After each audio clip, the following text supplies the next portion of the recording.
అయోధ్యలో బాలరాముడి విగ్రహ ప్రాణప్రతిష్ఠ చేయరని భారత ప్రధాని కలలుగన్న బీజేపీ నాయకురాలు డీకే అన్నారు.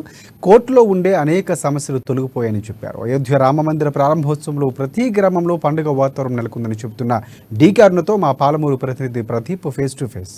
అయోధ్యలో బాలరాముని ప్రాణప్రతిష్ఠ కొద్దిసేపటి క్రితం జరిగిన నేపథ్యంలో దేశవ్యాప్తంగా సంబరాలు జరుపుకున్నటువంటి నేపథ్యం ఉంది. వివిధ ఆలయాల్లో ఈరోజు కొత్త శోభ సంతరించుకుందని చెప్పొచ్చు. అట్లాగే ఉమ్మడి పాలమూరు జిల్లా వ్యాప్తంగా కూడా దేవాలయాలు కిటకిటలాడుతున్నాయి. ఆ భవ్యరాముని ఏదైతే ప్రాణప్రతిష్ఠ జరిగిన నేపథ్యంలో సంబరాలు అంబరాన్ని నడుతున్నాయని చెప్పొచ్చు. అయితే దీనికి సంబంధించి ఉమ్మడి జిల్లా వ్యాప్తంగా బీజేపీ జాతీయ ఉపాధ్యక్షురాలు డీకే అరుణ మేడం గారు ఈ కార్యక్రమంలో పాల్గొన్నారు. వారు ఇప్పుడు మనతో ఉన్నారు. వారిని అడిగి మరిన్ని విషయాలు తెలుసుకుందాం. మేడం, ఎన్నో సంవత్సరాల కళ, ఎన్నో ఒడిదుడుకులు, ఎన్నో కేసులు అన్నీ ముగిసి ఈరోజు బాలరాముని అయోధ్యలో ప్రాణప్రతిష్ఠ చేసినట్టు ఎట్లా అనిపిస్తుంది? ఎట్లా ఫీల్ అవుతుంది? శ్రీరాముల వారు నరేంద్ర మోదీ గారి యొక్క నేతృత్వంలో ఈ యొక్క కార్యక్రమం జరగాలని కోరుకున్నారు. ఆ నేపథ్యంలోనే కోర్టులో ఉన్నటువంటి అనేక సమస్యలు తీరిపోయినాయి. ఈరోజు రామ మందిరానికి భూమి పూజ జరిగింది నరేంద్ర మోదీ గారి చేతుల మీదుగా. ఈరోజు వారి చేతుల మీదుగానే ప్రాణ ప్రతిష్ఠ కూడా జరిగింది. అయోధ్యలో భవ్య రామ మందిర నిర్మాణం, బాలరాముని యొక్క ప్రాణ ప్రతిష్ఠ. భారతదేశంలో ఉన్నటువంటి భారతీయులందరూ కూడా ఈరోజు వారి జీవితం ధన్యమైందని భావిస్తా ఉన్నా. వందల సంవత్సరాలు ఎదురు చూస్తున్నటువంటి ఈ కళ ఈరోజు నిజమైనందుకు ప్రతి ఊర్లో, ప్రతి గుడిలో ఈరోజు పెద్ద ఎత్తున పండుగ వాతావరణమే కాకుండా ప్రతి ఒక్కరు కూడా ఈరోజు దీపావళి పండుగలాగా సాయంత్రం శోభాయాత్ర, రాత్రి ఇప్పుడే పటాకులు, ఇక రాత్రి అంతా కూడా సాయంత్రం కాదు ఈరోజు అంతా కూడా మొత్తం పెద్ద ఎత్తున ఈ సంబరాలు అంబరాన్ని అంటబోతున్నాయి.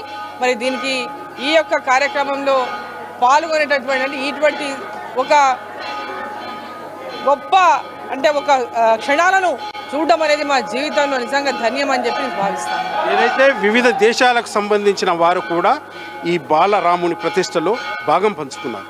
మరికొందరు అసలు రాముడు ఉనికే లేదంటున్నారు.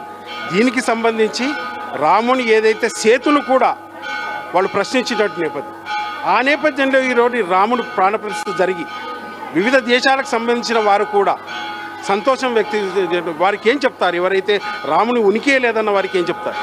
రాముడి ఉనికే లేదన్న వారికి స్వయంగా శ్రీరాముడే వీటన్నిటికీ జవాబు చెప్పి ఈరోజు ప్రాణ ప్రతిష్ఠ జరగడమే వారికి జవాబు. అంతకంటే గొప్ప ఇంకేమీ లేదు. శ్రీరాముడు ఉన్నాడు కాబట్టే ఈరోజు అక్కడ ప్రాణ ప్రతిష్ఠ జరిగింది. నరేంద్ర మోదీ గారి చేతుల మీద జరగాలని కోరుకున్నాడు కాబట్టే ఈరోజు ఆ కార్యక్రమం జరిగింది. సో వారికి అందరికీ ఇదే సమాధానం.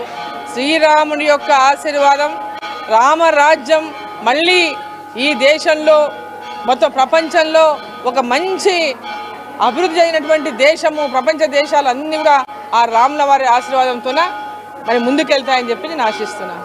ఏదైతే భవ్యరాముని ప్రాణప్రతిష్ఠ జరిగిన నేపథ్యంలో తాను కూడా భాగస్వామ్యమైనందుకు సంతోషం వ్యక్తం చేస్తున్నానంటూ, ఏదైతే రాముని ఉనికే లేదన్న వారికి ఇదో రాముడు అయోధ్యలో ప్రాణప్రతిష్ఠ చేసుకోవడం కూడా ఒక చెంపపెట్టంటూ కూడా చెప్తున్నారు.